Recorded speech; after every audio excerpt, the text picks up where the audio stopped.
A nossa intenção agora é realizar a mesa 3, as fundações de apoio, a CGU e o TCU. É um entendimento, já há cerca de 2 anos, que o Confis começou com os órgãos de controle, que levam a um benefício muito grande para todos nós. Nós temos realmente que nos entendermos, termos a mesma linguagem, porque o controle é necessário, não há a menor dúvida quanto a isso, e também a nossa autonomia tem que ser preservada. Então, na verdade, é um equilíbrio entre o controle, que é absolutamente necessário, a transparência também, mas a nossa capacidade de gerenciar os nossos projetos com velocidade, com agilidade, com menos burocracia. Isso é uma outra luta nossa já de algum tempo, de combater a burocracia, não porque ela não seja importante, ela é absolutamente necessária, mas o volume da burocracia, que infelizmente é muito alto. Nós, inclusive, fizemos alguns vídeos, algumas publicações, até uma pesquisa, que os pesquisadores gastam muito tempo no papelório, e tempo é dinheiro, especialmente no regime capitalista como o nosso. Bom, sem mais delongas, eu gostaria de convidar à mesa aqui o doutor Cristiano Coimbra de Souza, da CGU. Por favor. E também o doutor Carlos Otaviano de Medeiros Mangueira, da Universidade Federal da Paraíba. Sem mais delongas, eu peço a gentileza do doutor Cristiano Coimbra de Souza fazer a sua apresentação, as suas considerações. Por favor. Queria agradecer o convite para a CGU participar desse congresso do Confis, primeiro congresso. Gostaria de me apresentar. Eu sou o Cristiano Coimbra de Souza. Eu trabalho na CGU desde 2007. Venho participando de alguns anos dos trabalhos de auditoria que a CGU faz em universidades e nos temas relacionados ao ensino superior. Nós temos lá uma coordenação que lida com o ensino superior e profissionalizante, a coordenação que trata dos temas de auditoria nas políticas de educação superior. E, bom, tem sido uma experiência gratificante participar desse fórum que nós temos participado com o Confis e com outros integrantes, que eu vou destacar aqui. E, assim, gostaria de, nessa minha participação, apresentar um pouquinho para vocês do histórico da CGU nesse tempo de discussões com o Confis, e assim mostrar para vocês um pouco que é do interesse da CGU a participação na construção de um ambiente de pesquisa bastante ágil e com menos burocracia e com maior resultado. Então, vou passar um pouquinho desse histórico com vocês, só para poder mostrar essa nossa participação. Bom, queria destacar que, no âmbito da CGU, nós temos o patrocínio do secretário federal de controle interno, que, desde o início, recebeu o professor Peregrino lá e apoiou essa iniciativa. E assim, por que eu estou colocando esse patrocínio do secretário? Porque ele tem uma visão importante em termos de mudança do ponto de vista do controle, não só dos órgãos de controle, mas também de todo o controle interno da administração pública. Penso que é uma preocupação, uma pregação que ele tem feito sobre a preocupação do custo versus resultados do controle, né? É uma preocupação importante. Vocês têm visto em algumas participações, ele tem ido em alguns eventos aí do Confis e visto essa liderança nesse sentido. Então, assim, é importante destacar que não só pela legitimidade do patrocínio dele, mas também pelo tom da liderança e do princípio que ele tem nos colocado. Na CGU, são duas áreas mais diretamente envolvidas com esse tema. A área que eu trabalho, como eu falei para vocês, que é a educação superior e profissionalizante, auditoria nesse tema, e a área de auditoria das políticas de ciência, tecnologia, inovação e comunicações. O meu chefe é o Lennon, coordenador do setor onde eu trabalho, e a Karen também tem participado bastante com vocês aqui, que é a coordenadora de auditoria das áreas de ciência, tecnologia e inovação. Desde o início dos trabalhos, em 2017, a CGU tem hospedado as reuniões lá na sede central e tem agido como facilitador e buscando compatibilizar as pautas, trazer e organizar as reuniões. E aí, eu queria destacar aqui um pouquinho que, quando começou o trabalho, foi um momento propício para nós lá na área de educação superior e profissionalizante, porque estávamos concluindo um trabalho de avaliação do relacionamento das universidades com as fundações de apoio, certo? Naquele momento, a gente conseguiu fazer um diagnóstico mais geral do ponto de vista de como a universidade tratava os controles internos dela a respeito do relacionamento com a fundação de apoio, e aí a gente percebeu que existia um foco de conformidade voltado para aspectos cartoriais, né?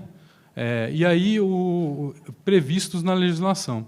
Então, o que foi importante a gente perceber é que podia ter uma mudança no sentido de maior destinação de mais recursos humanos e outros recursos para controles que contribuíssem para os resultados dos objetivos da pesquisa, né? A gente interpretou isso como um viés mais cartorial, e aí isso aí, inclusive, foi apresentado para o Ministério da Educação, o Ministério da Ciência e Tecnologia, e, inclusive, tem surgido alguns efeitos nas discussões dos ministérios a respeito do foco, de deixar o foco cartorial, inclusive, de lado o foco cartorial, inclusive no credenciamento das fundações, algumas coisas que já têm sido discutidas com vocês. Em 2017, o 2017 foi um ano preenchido pelas discussões entre Confis, Ministério da Ciência e Tecnologia, vou ver se eu destaquei aqui um pouquinho, Ministério da Ciência e Tecnologia, MEC, a Procuradoria da AGU nas universidades e também o Confis. E aí, em novembro de 2017, né, a gente esteve participando lá do evento em Maceió, foi assinado o termo de entendimentos, e aí eu gostaria de destacar algumas coisas a respeito do termo de entendimentos. Eu acho que, nós na CGU, não eu particularmente, também tenho essa impressão que não ficou restrito ao produto, certo?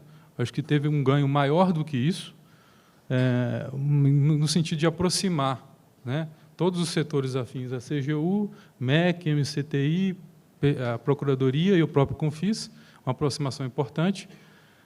No tocante ao termo de entendimento especificamente, eu destaco aqui a padronização de linguagem, né, como o senhor estava falando.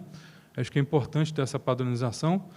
Gera alguns mitos a diferença de linguagem entre a gente, então é importante para essa aproximação.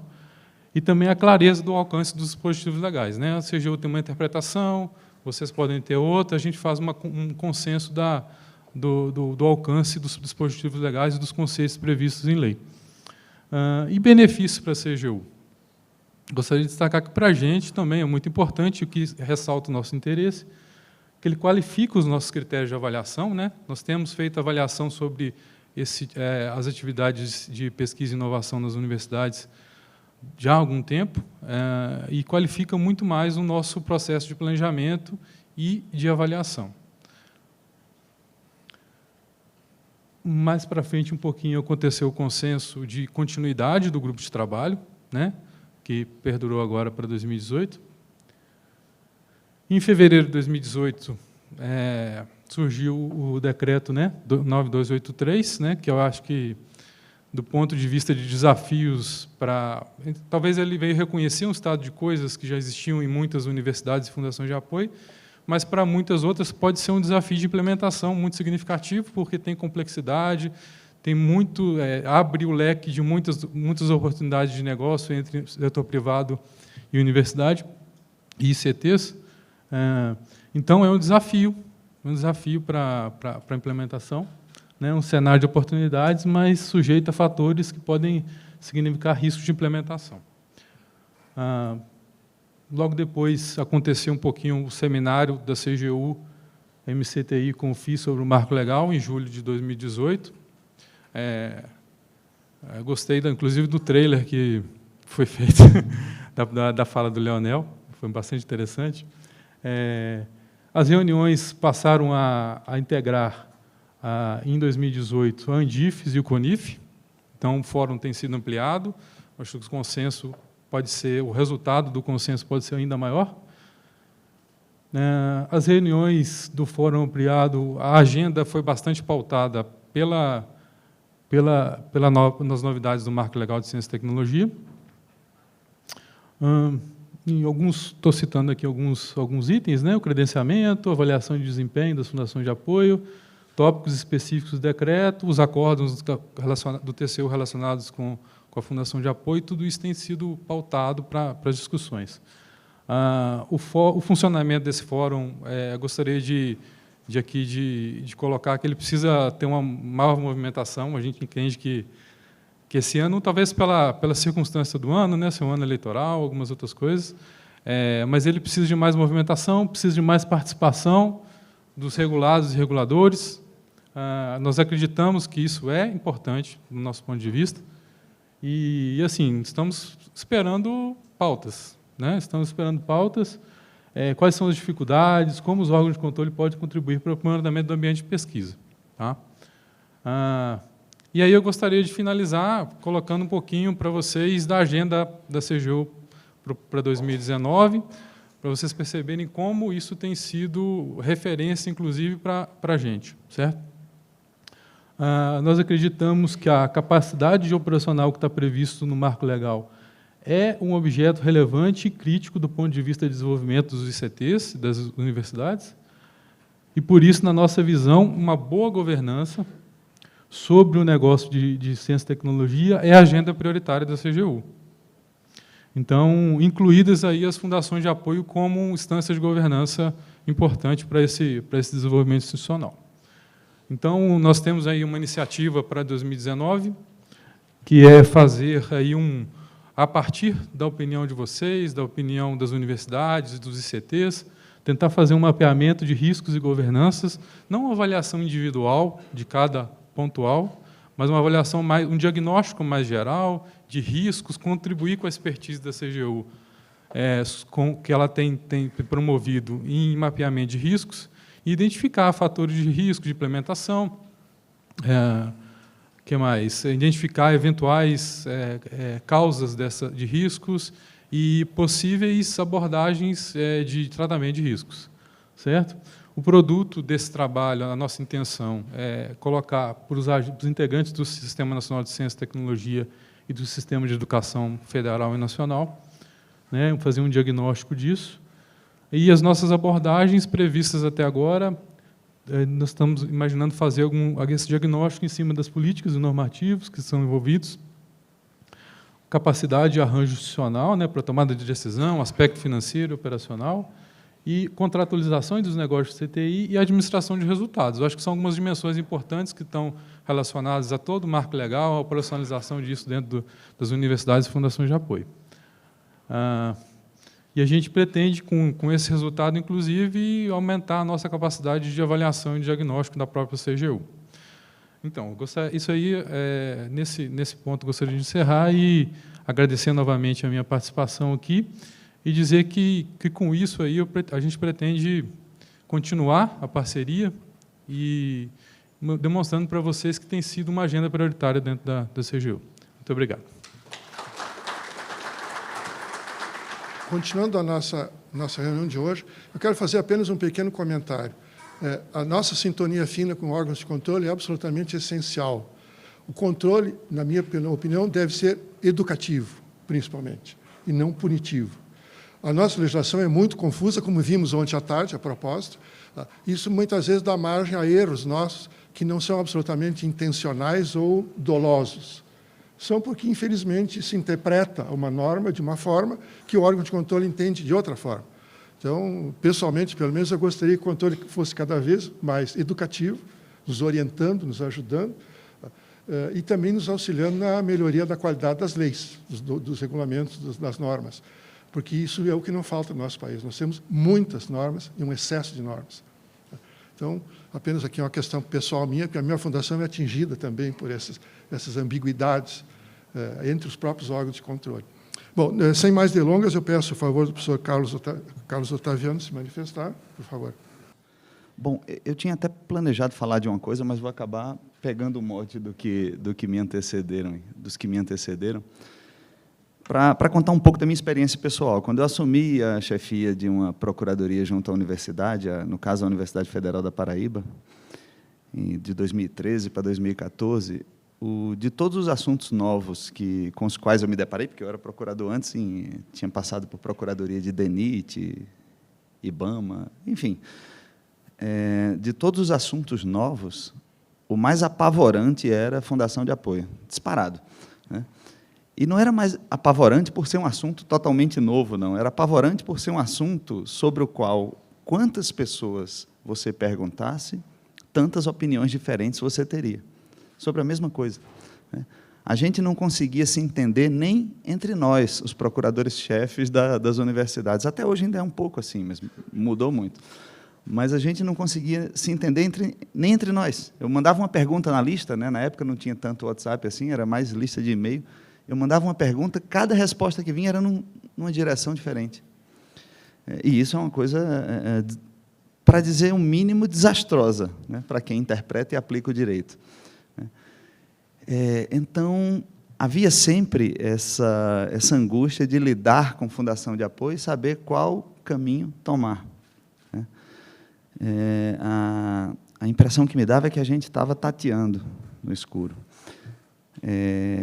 Um dia desses, numa noite de insônia, eu fiquei assistindo um desses programas sei lá, Discovery, não sei o quê, e falava do pelicano.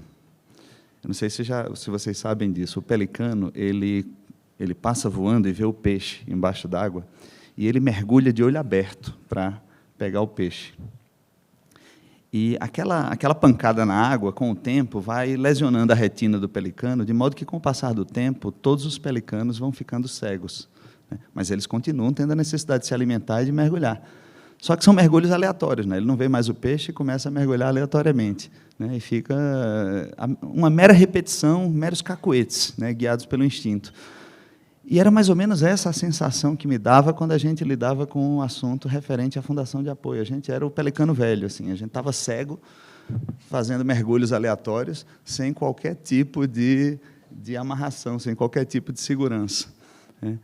E quando, por intermédio do Dr. Gesiel, que falou ontem à tarde aqui, eu conheci o professor Peregrino há uns 3 anos, lá na UFRJ, e ele me chamou para... Na época, eu tinha recém-assumido a coordenação do Fórum dos Procuradores-Chefes, né, das universidades e institutos federais.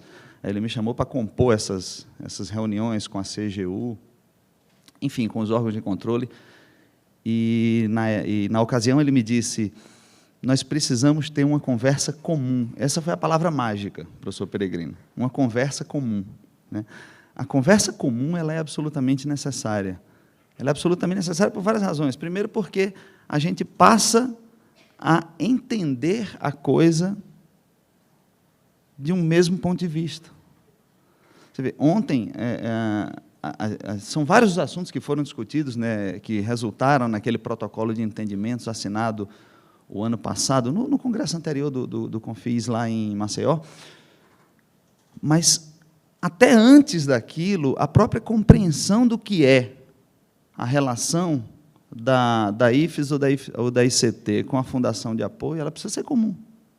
A gente precisa entender. Ontem o Gesiel estava falando aqui, e eu pensava, meu Deus, nem os procuradores conseguem ainda compreender de forma unânime. E alguns relatos, logo depois da fala do Gesiel, aqui embaixo, alguns relatos já demonstravam isso, alguns de vocês falando que o procurador de não sei de qual lugar, a CGU não sei de onde, etc. e tal, não entende que a relação, que o papel da Fundação de Apoio é um papel de gestão. Que a Fundação de Apoio ela não executa em nome próprio projeto nenhum. Os projetos sempre são das IFES ou das ICTs, a Fundação de Apoio ela apenas é uma gestora, né? Ela é apenas um gerente daquele projeto, né? Nem isso a gente consegue entender, né? Então, essa conversa comum ela é cada vez mais necessária. E ela é cada vez mais necessária também porque nós vivemos um momento no Brasil um momento muito difícil no direito brasileiro. Acabou de ser dito aqui, nesta tribuna, que nós temos um excesso de leis, nós temos um excesso de normas em relação a essas relações jurídicas das fundações de apoio com as IFCs e CTIs. Mas eu nem acho que seja tanto um problema de excesso de leis. Nós temos mesmo um excesso de interpretações. Se todo mundo conseguisse entender essas mesmas leis, essas mesmas normas, mais ou menos no mesmo sentido, nós já teríamos 90% dos problemas resolvidos, né? Mas nós não temos isso no direito brasileiro atualmente, e está cada vez pior, né? Nós temos atualmente um direito brasileiro, pelo menos o direito público, né? Eu costumo chamar em aulas de direito administrativo do medo. No direito administrativo brasileiro, hoje, é o direito administrativo do medo. É um direito no qual todo gestor ele joga na defesa, é igual time pequeno em campeonato, né? Só na retranca. Todo mundo está ali, retrancado, só tem zaga, né? Todo mundo só na defensiva. E aí era interessante fazer uma reflexão. Por que isso aconteceu? Né? Nós temos uma Constituição que fez 30 anos, mês passado, e uma Constituição que nos prometeu muitas coisas. Só que nós tínhamos 150 anos de direito formalista que não soube lidar bem com essa Constituição e, consequentemente, não soube realizar essas promessas constitucionais, digamos assim. Nós temos uma tradição de 1,5 século de direito formal, de formalismo puro. Os exemplos são vários, mas eu vou pegar um bem da realidade de vocês. Leiam um acórdão do TCU e vejam que maravilha, né, de forma e de conteúdo é aquilo, né? É um negócio para você perder as esperanças de vez, assim, que a gente não vai conseguir sair desse formalismo nunca, né? Não é possível você ler 70 páginas para chegar num parágrafo que interessa. Eu peguei um dia desses, na 70ª página estava lá o que me interessava, o que interessava ao gestor, na verdade, né? Na 70ª página. Então, como é que a gente vai se livrar disso, né? É uma coisa assim meio desesperadora. E a isso tem um outro fator. A isso some-se um outro fator, né? Nós temos todos os órgãos de controle, em maior ou menor medida, ou eles foram criados, ou eles foram reformulados pela Constituição de 88. A CGU, a AGU, né? O TCU e o Ministério Público não foram criados, mas foram muito mudados na Constituição, foram transformados completamente. Então, tudo que se refere a controle da administração é de 88 para cá, mas não é de 88 para cá, porque aí você bota uns 10 anos, mais ou menos, eu estou falando do caso específico da AGU, mas a CGU foi do mesmo jeito, Ministério Público, idem, federal, né? Você bota aí uns 10 anos para a poeira baixar e esses órgãos começarem a se montar. E você bota mais aí uns 10 anos para essa montagem ficar mais ou menos consolidada. Então, na prática, a gente só tem controle, esse controle efetivo que a gente conhece da administração pública, tem-se muito 10 anos. São coisas novas. Na universidade, todo mundo se espanta, né? Nas universidades, todo mundo se espanta. Nas fundações, deve ser do mesmo jeito. Por que tem tanta CGU em cima da gente? Nunca foi assim. Claro, antes não existia. Né? É uma coisa nova, é uma coisa recente. E, como toda coisa recente, há muita bateção de cabeça, né? Há muita, como eu disse, é um bando de pelicano velho, né? Tudo mergulhando aleatoriamente para tentar pegar. E como é que ficam eu ia dizer gestores, mas eu estava me referindo aos gestores das universidades, mas me refiro também a vocês, como é que ficam vou dizer melhor, responsáveis, né? Os que podem ser responsabilizados pelo controle? Ficam com medo. A reação natural à insegurança jurídica é o medo, sempre. Então, nós temos um monte de órgãos de controle que são, em certa medida, redundantes. Nós temos esses órgãos de controle muito novos, né? E, portanto, ainda tentando buscar um ajuste, e por isso que iniciativas como essa são fundamentais e sensacionais, né, para tentar fazer com que esse ajuste aconteça, né? Que que tem um trilho mínimo, assim, uma via mínima a ser seguida. Nós temos um outro problema também, um monte de gente que lida com o direito e que acha, no exercício da sua autonomia, que tem autonomia, inclusive, para mudar o direito. Né? O direito brasileiro, hoje em dia, é um direito de milhões de justiceiros. Né? Todo mundo é insatisfeito com as leis e quer mudar elas, mas não quer mudar daquele jeito que foi proposto aqui ontem, não. Pelo Gesiel, pelo professor Pellegrino, pelo deputado Panceira. Mudar pela via normal e legislativa. O cara quer mudar, por exemplo, numa sentença judicial, num acórdão do TCU, ou um colega meu quer mudar num parecer. O cara quer mudar a lei. Ele é um justiceiro. Né? E isso é muito, assim, isso é um negócio que não entra na minha cabeça. Né? Nós passamos décadas no Brasil pedindo por democracia. Quando a gente tem um direito legitimamente democrático, a gente quer mudar ele. A gente se revolta contra ele. Né? A gente se revolta contra aquilo que em relação ao que nós passamos décadas pedindo, né, clamando.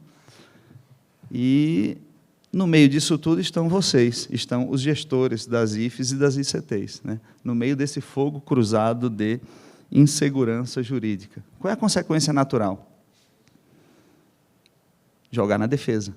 É se apegar àquilo que eu chamo de segurança do processo. Se apegar ao formalismo. O formalismo é uma proteção impressionante. Né? Peguem, não é bem o caso das fundações, mas peguem, por exemplo, o que acontece atualmente com as contratações públicas, licitações e contratos públicos. É uma beleza, né? Se você cumprir o processo formal todo direitinho, está tranquilo, não vai ter problema nenhum. Não importa o resultado da contratação, não, tá? Isso está em segundo plano. O que deveria ser o principal está em segundo plano. Não interessa se a contratação vai ser de boa qualidade ou não, né? Se aquilo vai atender ou não ao interesse público. Não, isso não tem a menor importância. O que tem importância é você seguir todos aqueles passos que estão previstos na lei. Né? O processo está todo direitinho, autuado, sequenciado, né? Cronologicamente avançando de acordo com o que está previsto na lei, com todos aqueles requisitos, todos os checklists preenchidos, todas as etapas cumpridas, pronto, beleza, ninguém vai ter problema. A contratação, bom, isso não importa muito. Né? Então, o que está acontecendo no sistema de contratações públicas brasileiras hoje em dia é uma distopia, é um negócio surreal. Né? Todo mundo só se preocupa com a segurança do processo, e não com o resultado, não com a finalidade.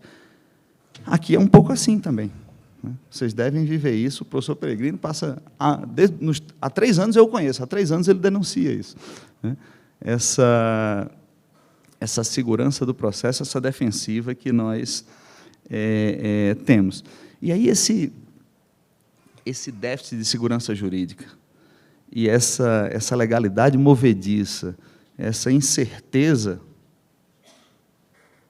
que atualmente é predominante no direito administrativo brasileiro, geram esse recuo, né? Esse recuo de quem quer fazer as coisas, de quem quer inovar, gera um imobilismo. É o que a gente vê hoje em dia. Né? Um dia desses eu vim na Câmara de Conciliação da Administração Federal, teve um problema lá entre o Ministério da Cultura, eu acho. Acho que era o MINC, e a universidade, um negócio de um TED lá que deu errado, era um repasse, e queriam ver quem é que era responsável pela contratação A ou B e tal. E aí foi marcada uma audiência de conciliação. Aí eu dei uma solução. Quando eu dei a solução, a ordenadora de despesa lá do Ministério, que é lá de Recife, tem alguém de Recife aí? A ordenadora de despesa lá do Ministério, que é lá de Recife, aí disse: doutor Carlos, eu prefiro dar uma nadada na Praia de Boa Viagem, no meio dos tubarões, do que assinar um negócio desse, botar meu CPF aí. Mas era uma solução viável para o problema. Agora nós estamos... vai para a arbitragem, né, porque não pode entrar na justiça, a administração federal não pode entrar na justiça contra ela própria. Né? Então, a administração direta contra a indireta. Então, nós vamos para uma solução arbitral. E vai demorar meses, quiçá anos, pelo medo. Somente pelo medo. Não era uma solução ilegal, não. Ela só era um pouquinho ousada, digamos assim.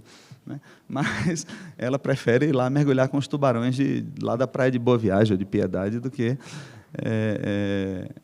do que botar o CPF dela e assinar essa ousadia para resolver o problema. Então, essa é a nossa situação no direito brasileiro. Está todo mundo com medo, está todo mundo paradinho, está todo mundo jogando na defesa, né? Mas nós não podemos fazer isso, ficar assim.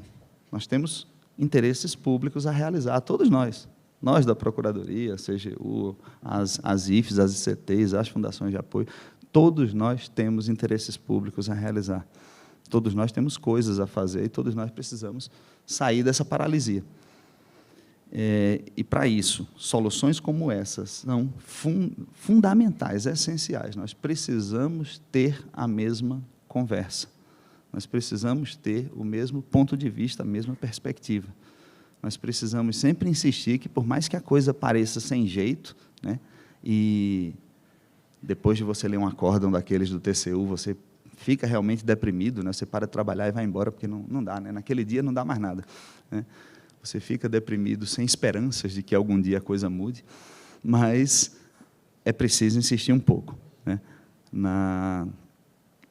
Eu lembrei aqui que uma vez, numa viagem, eu fui no Memorial de Freud, lá em Viena.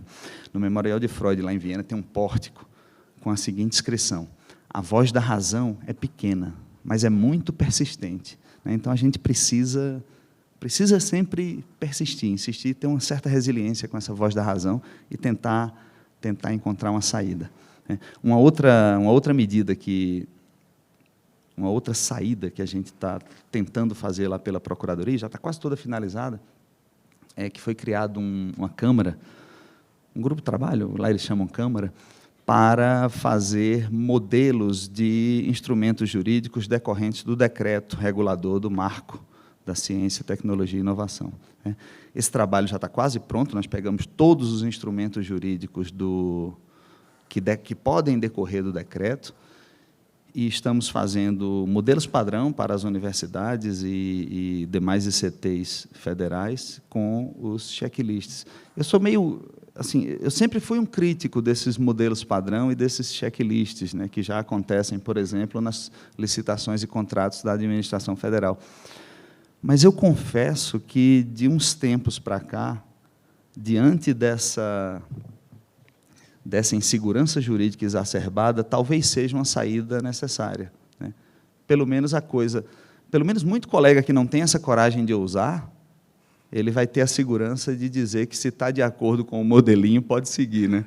Então, dos males o menor, né? Pelo menos a coisa anda, né? Não vai dar muita chance para a inovação, mas, pelo menos, em cada situação concreta, mas, pelo menos, a coisa tende a andar. Então, eu acho que esse trabalho fica pronto no final deste mês. A ideia é que seja aprovado pelo Procurador-Geral Federal, porque aí vira vinculante para todas as procuradorias das universidades e ICTs federais, e, a partir daí, as coisas, provavelmente, lá como coordenador do fórum, eu vou puxar essa necessidade de que os procuradores-chefes das universidades e das ICTs, e que atuam junto às universidades e às ICTs federais, eles chamem os gestores das universidades e os gestores das fundações de apoio para apresentar esses modelos e para que a gente possa trabalhar em cima disso, né? Porque aí a coisa tende a ter uma certa celeridade, tende a ter uma certa eficiência maior na tramitação, né? Que a burocracia, muitas vezes, para se chegar ao ponto de iniciar a execução de um projeto, ela é desestimuladora, para dizer o mínimo, né? Então, com as coisas bem padronizadas, isso tende a andar melhor. Tá? Eram essas informações. Era mais ou menos isso, eu não preparei nada, eu só queria mesmo era compartilhar com vocês a minha angústia e dizer como é que nós chegamos até aqui. E dizer que, por termos chegado até aqui, iniciativas como essa do CONFIS, de iniciar essa conversa conjunta com todos os órgãos de controle e com a Procuradoria, com a Advocacia Geral da União, elas são extremamente bem-vindas. Muito obrigado, professor Peregrino, muito obrigado a todos.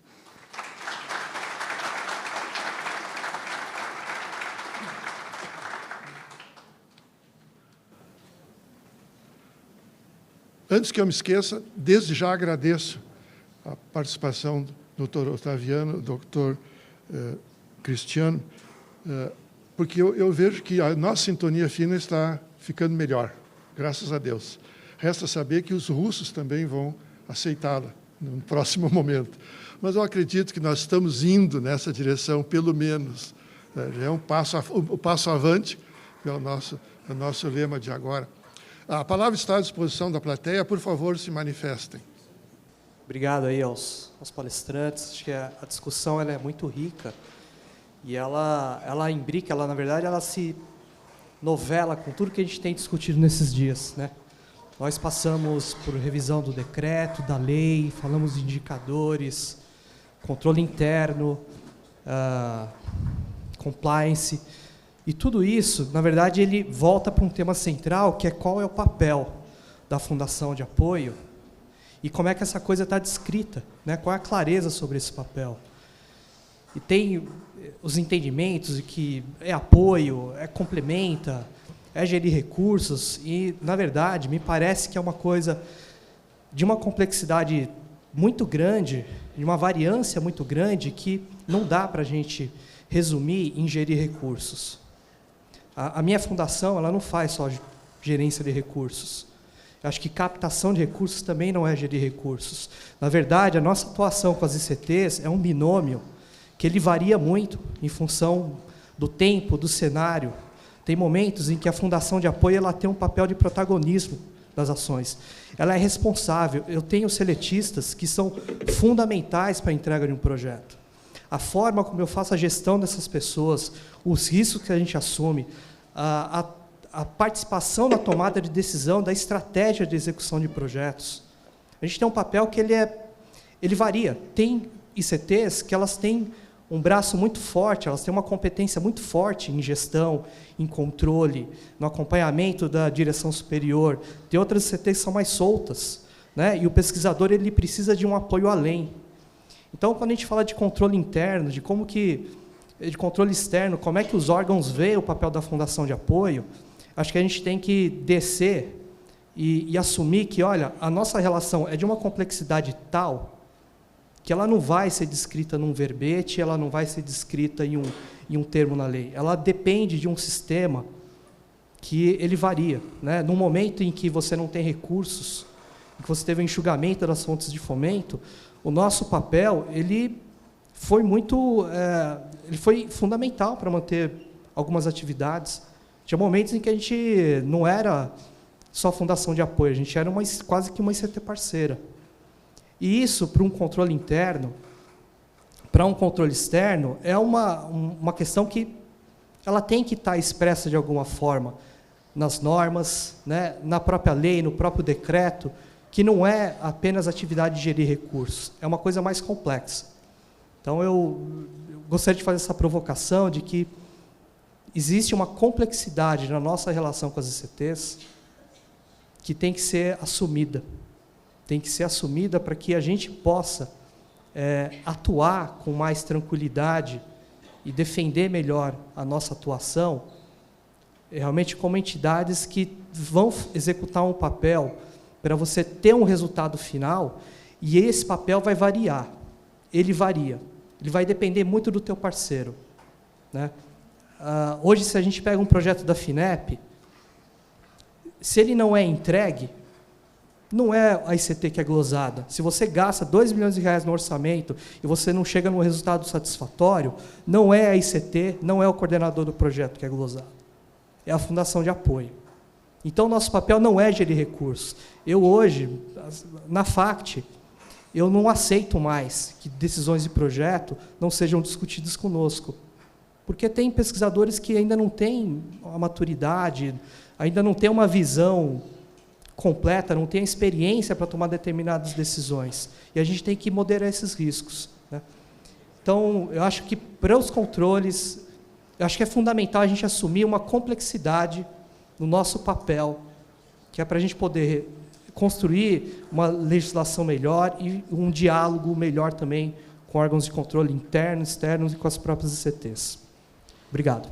Não, eu queria falar bem simples a respeito disso. Eu concordo completamente com essa sua visão.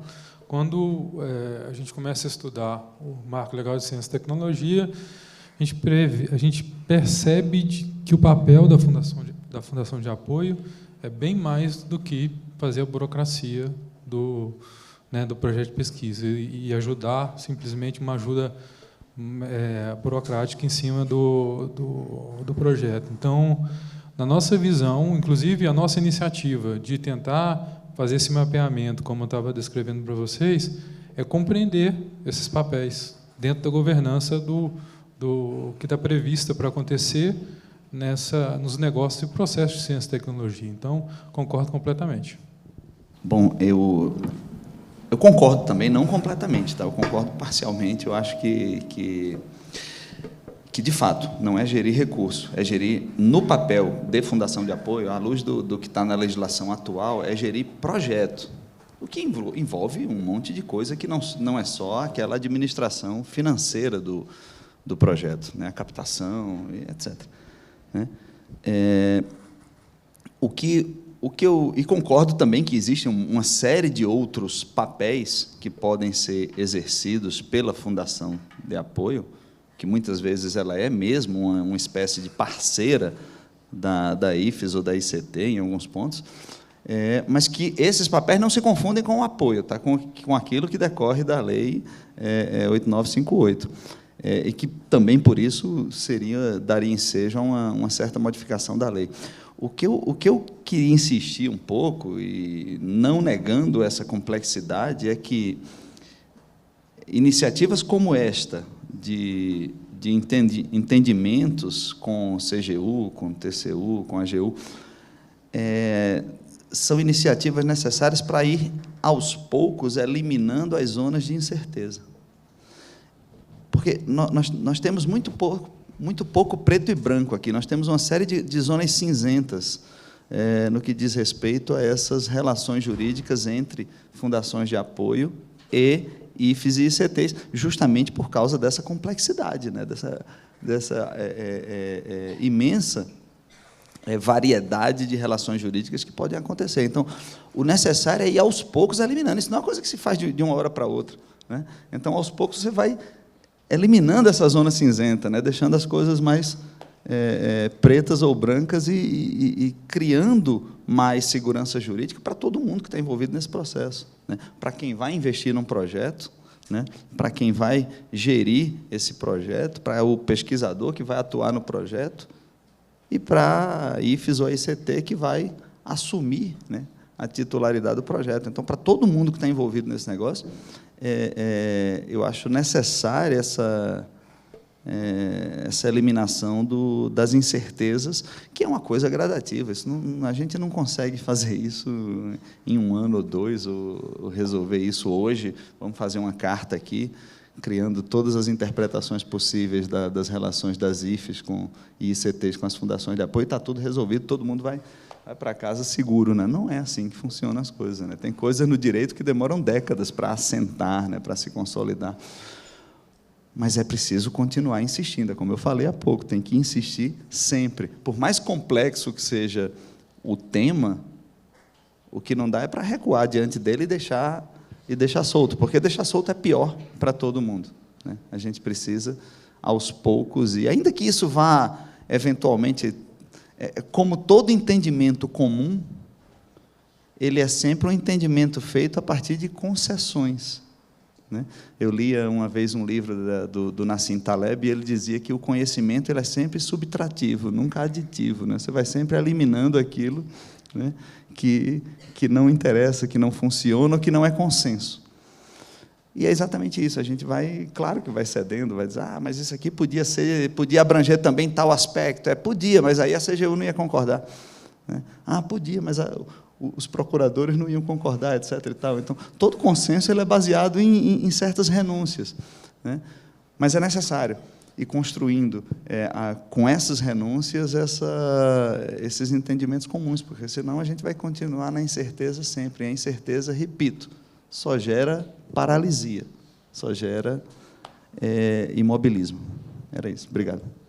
Isso tem, assim, consequências dessa complexidade ou não complexidade. Eu acho que a complexidade, com algumas ressalvas, tudo bem, isso tem consequências muito dramáticas para as fundações. Por isso que o tempo é uma variável muito importante. Eu não me conformo em a gente andar numa velocidade muito lenta, porque, primeiro, o país está entregue a uma situação econômica muito precária, em parte porque ele se desindustrializou.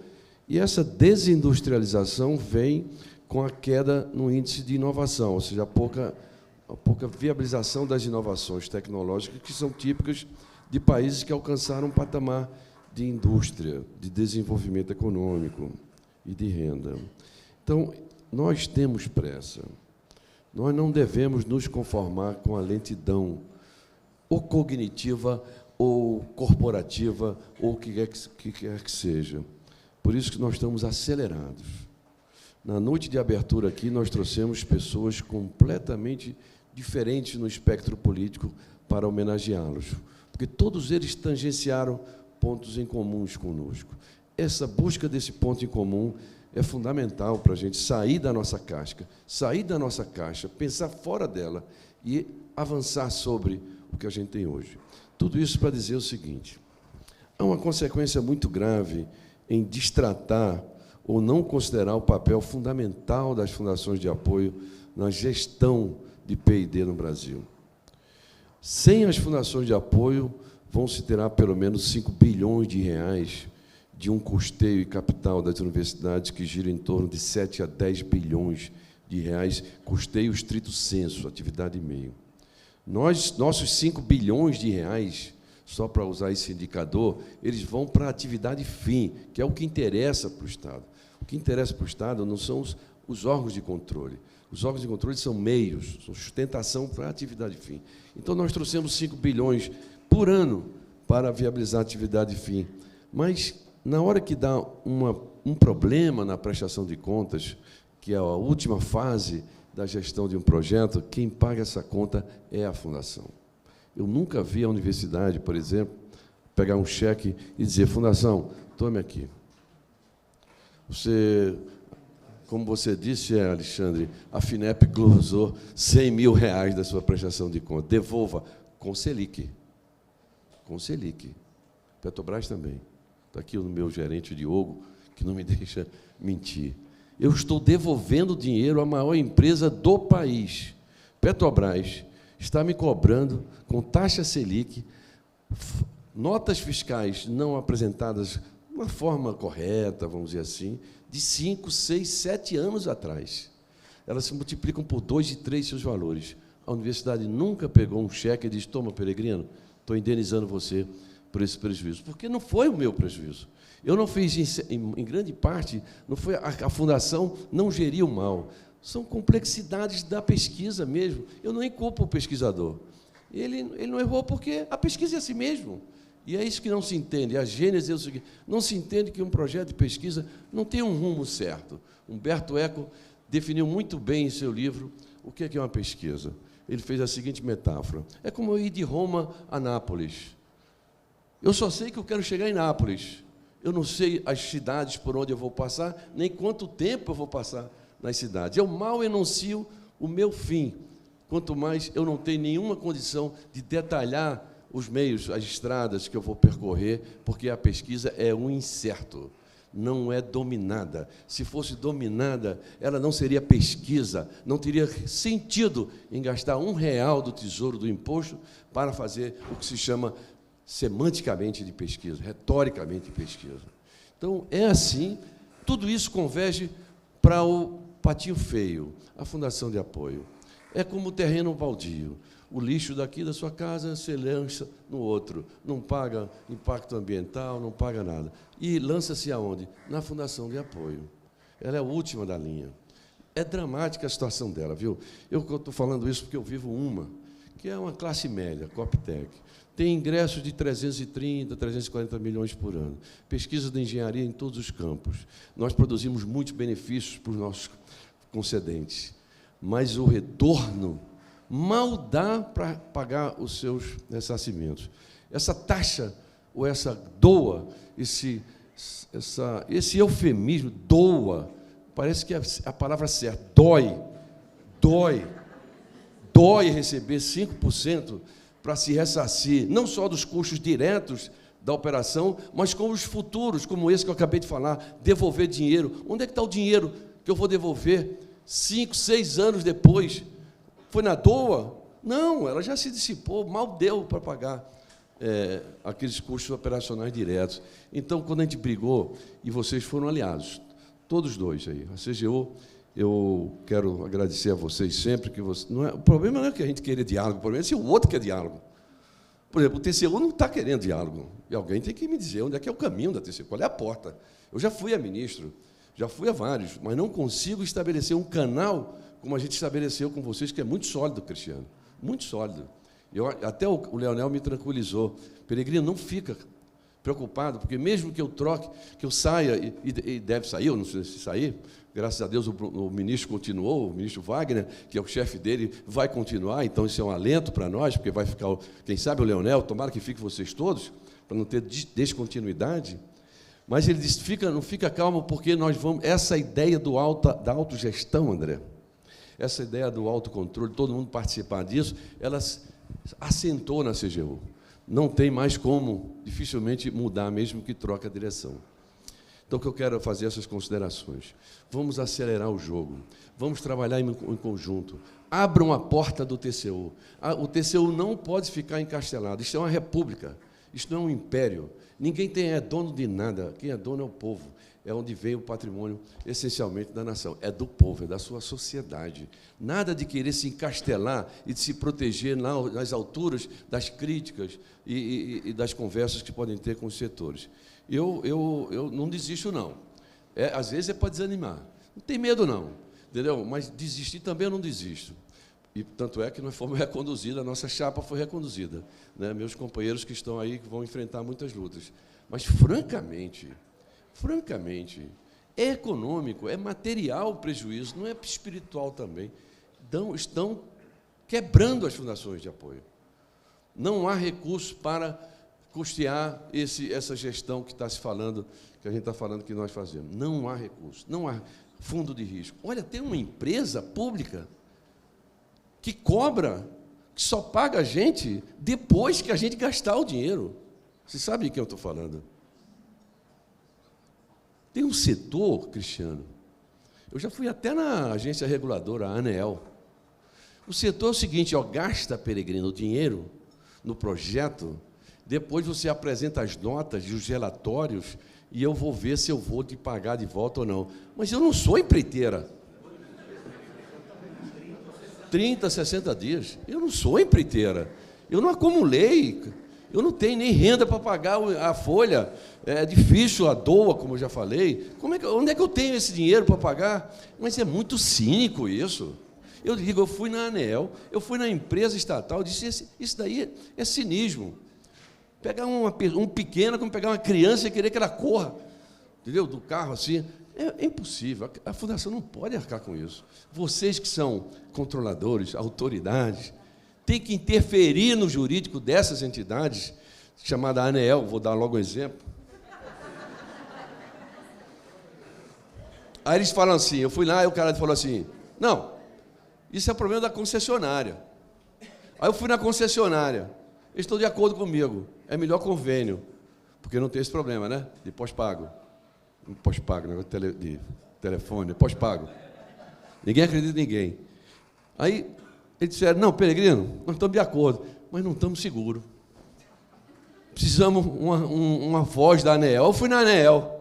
ANEEL, dá uma voz de segurança aí para a empresa concessionária. Ela disse, Peregrino, não posso fazer nada, está escrito no regulamento.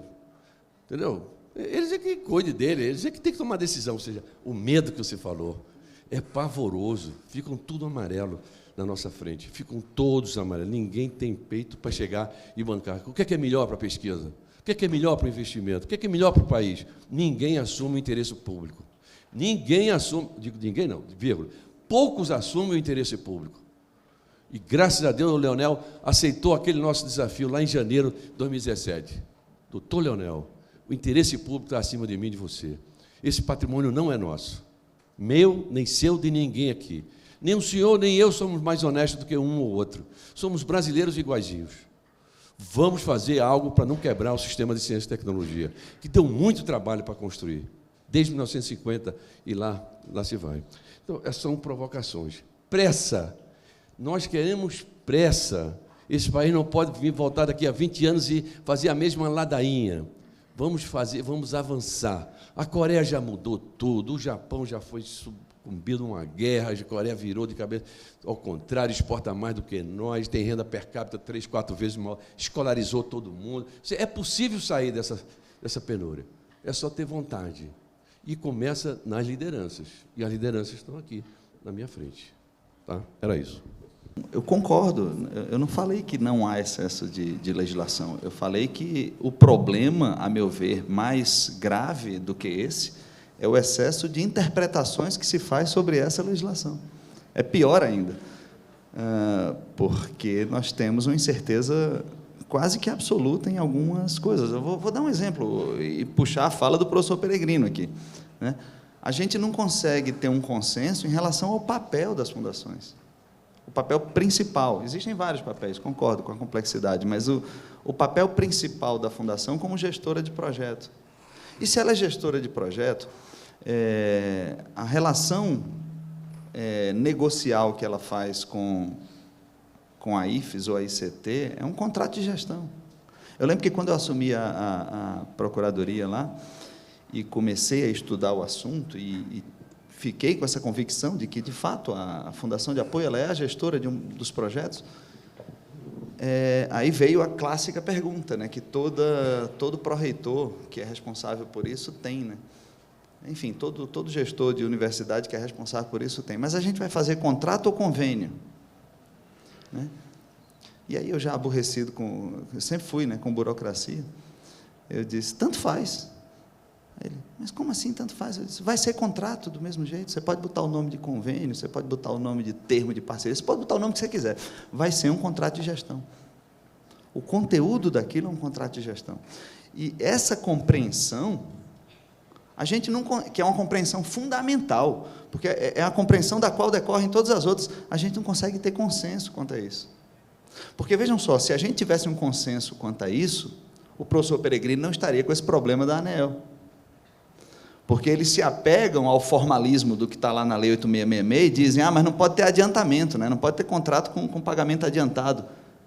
Na regra geral, sim, mas contrato de gestão pressupõe o pagamento adiantado. Senão, não é um contrato de gestão. Como é que você vai gerir uma coisa se você não recebe o dinheiro para gerir aquilo? Era só o que faltava, né? Isso não é nem direito, isso é bom senso, isso é lógica. Então, o contrato de gestão, ele pressupõe o adiantamento dos recursos a serem geridos, né? Que não é só gestão de recursos, mas é também gestão de recursos. Então, tem que adiantar para você poder gerir aquilo, né? Então, assim, o consenso quanto a essas coisas fundamentais, essas interpretações fundamentais, é que me parece o principal problema. Se a gente conseguisse consolidar isso, e está conseguindo, a gente está avançando, e como diz o professor Peregrino, tem que ter pressa nisso. Se a gente conseguir avançar nisso, acreditem, a maior parte dos problemas ficará resolvida, porque por exemplo, dessa compreensão de que é um contrato de gestão de projeto, várias outras interpretações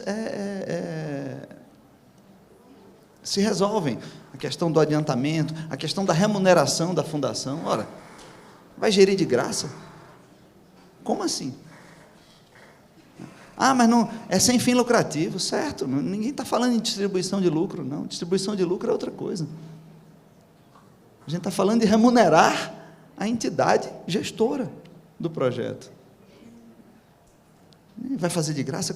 Como é que ela vai sobreviver? Né? Aí você cria um entendimento, uma interpretação tão...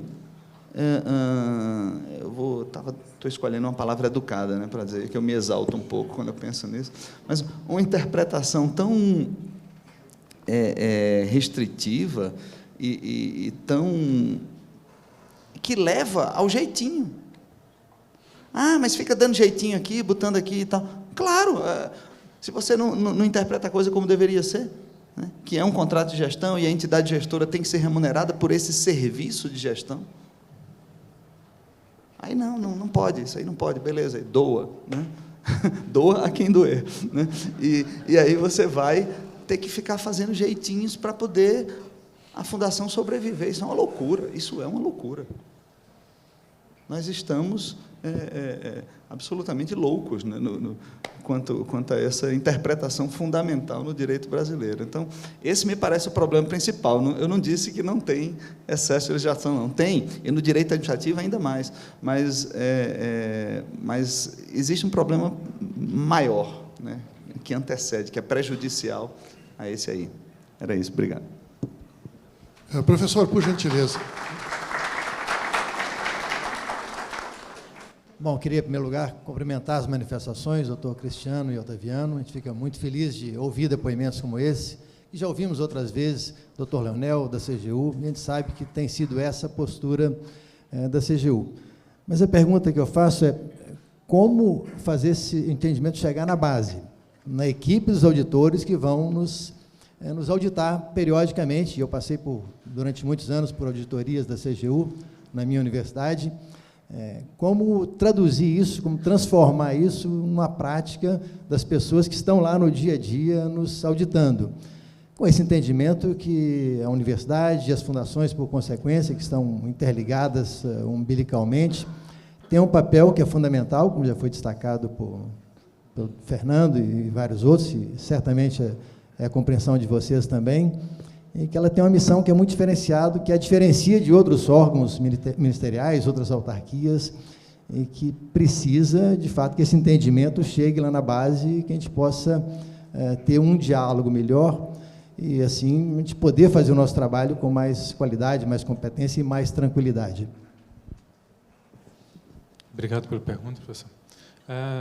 Eu diria o seguinte, que do ponto de vista de padronização de entendimentos dentro da própria casa da CGU, essa iniciativa que eu disse que pretendemos fazer no ano que vem, ela vai levar a esse tipo de padronização, de entendimento mais consolidado entre toda a casa e todas as regionais da CGU.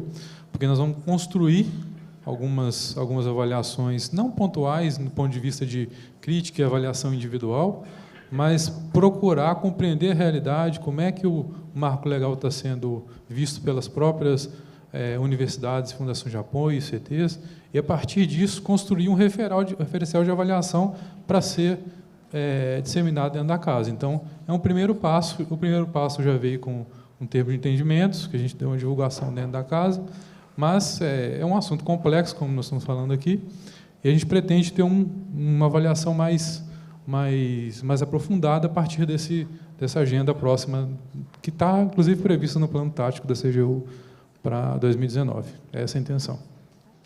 Vamos alimentar essa polêmica final aí, porque o tempo já deve ter ultrapassado. Mas aqui, esse ponto aqui foi muito importante, que emergiu assim, daí, que é esse negócio da nota fiscal. Olha as implicações contábeis.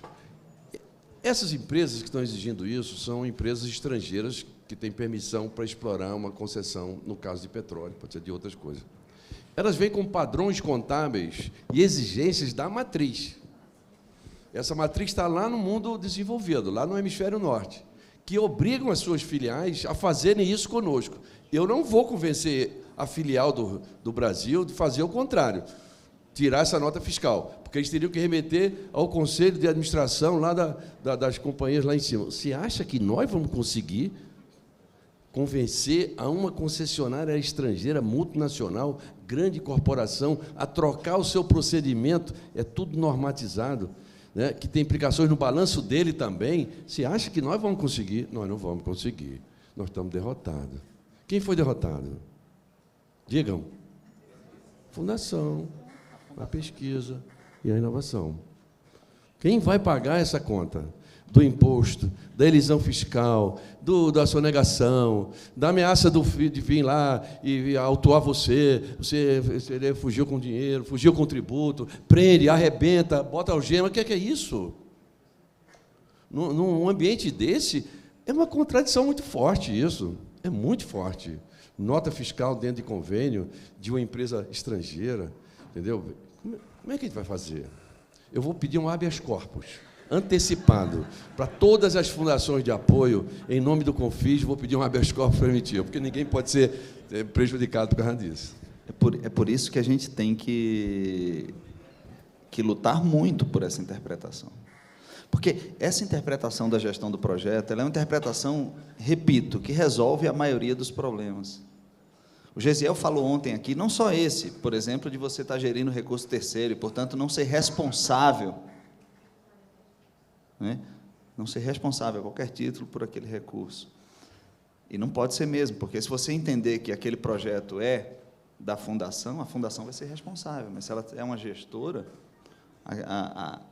o nexo causal de responsabilidade, seja tributária, seja responsabilidade civil, já muda, né? A questão do ressarcimento, o Gesiel falou aqui ontem, né? É outra loucura, é outra esquizofrenia da legislação, né? Se o projeto ele é gerido pela fundação, mas feito em nome da IFES, e, portanto, para isso, por exemplo, se usa um laboratório da IFES, como é que a IFES, que é a autora do projeto, vai ressarcir a ela mesma? É isso que acontece, isso é uma esquizofrenia, isso é... Procurem lá, tem algum médico aqui? Não. Procurem lá no CID da esquizofrenia, que é isso aí mesmo. Pois é, estou errado. A definição de esquizofrenia é isso, é esse ressarcimento que está lá na lei, é a pessoa ressarcindo ela própria, né, como se ela tivesse uma dupla personalidade, né? É uma loucura isso, né? E isso porque não se entende direito esse papel fundamental de que a fundação é uma gestora de projeto. A gente tem que sair gritando isso pelo meio da rua para ver se as pessoas conseguem se conscientizar um pouco mais. Obrigado. Eu agradeço ao Dr. Cristiano Coimbra de Souza e Dr. Carlos Otaviano de Medeiros Mangueira pela sua magnífica apresentação. Nos aproximamos mais ainda, eu vou insistir com essa tecla, tá? Então, muito obrigado pela presença de todos e, por favor, aplaudam.